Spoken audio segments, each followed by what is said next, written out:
Ay naku mga kumare, ito na naman tayo mga kumare. Pagkagaling nga po pala namin ng aking apo na magpagupit sa pagupitan, dumaan na kami dito sa may grocery dito sa amin mga kumare. Kasi sa Lunes may pasok na sila. Maaga po ang pasok ng aking apo mga kumare. Hindi nga po ano nga ninyo mga kumare, ang pasok nitong aking grade 6 ano yan mga kumare, alas 6 ng umaga, kailangan 5:30 nakaano na siya, naka-prepare na siya mga kumare para quarter to 6 makaalis na siya ng bahay mga kumare. Alam niyo naman mga kumare, ang trabaho nating mga nanay at lola no mga kumare, mahirap talaga pag ganyan may pasok na mga kumare. Kaya nga sabi ko sa aking apo, bumili ka na ng mga kung anong ano mo para kung anong kakainin niya. Kaya siya pinagpipili ko mga kumare. Sabi ko sa kanya, ikaw mamili kung ano yung gusto mo. Dahil hindi ka naman ano na. Yan po mga biskwit na yan mga kumare. Kumuha po siya ng mga biskwit na yan mga kumare. Pero hindi naman yan babaunin yan mga kumare.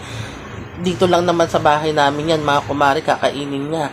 Kasi yan sa totoo lang mga kumare, yung aking ano na yan, estudyante na yan, simula grade 1 mga kumare, hindi yan mahilig magbaon ng mga biskwit.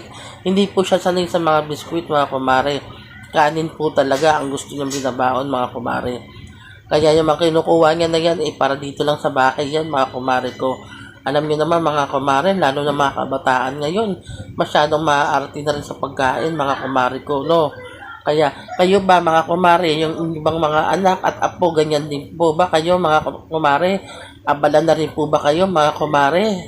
Talagang nakaka-excite din no mga kumare ko, no? May pasok na yung mga bata. Tayong mga lola at nanay, tayo na naman ang hindi magkaugaga nito mga kumare ko. Ito nga po pala mga kumare ko, pagkatapos namin dito mag-grocery, maglalaba po ako ng uniform nila ng aking mga apo kasi para po sa Lunes kahanda na mga kumare, para pa-planchahin na lang bukas mga kumare ko. Kaya ito, paikot-ikot muna kami ng aking apo mga kumare ko. Palambing naman sa inyo mga kumare ko, sa mga nakakapanood po ng aking video, pa-like and share naman po at papalo na rin po sa inyo kung di pa po kayo nakapalo sa akin mga kumare ko. Ito na nga po pala ang inyong kumare, ilalagay na po yung mga napamili dito sa bag mga kumare ko. May dala-dala na po kaming eco bag kasi hindi naman po ano yung bag dito sa grocery na pinuntahan namin mga kumare ko, at bumili na rin ako ng mga sabon dyan mga kumare ko.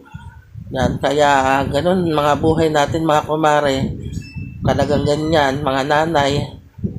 Talagang todo ano tayo ngayon mga kumare.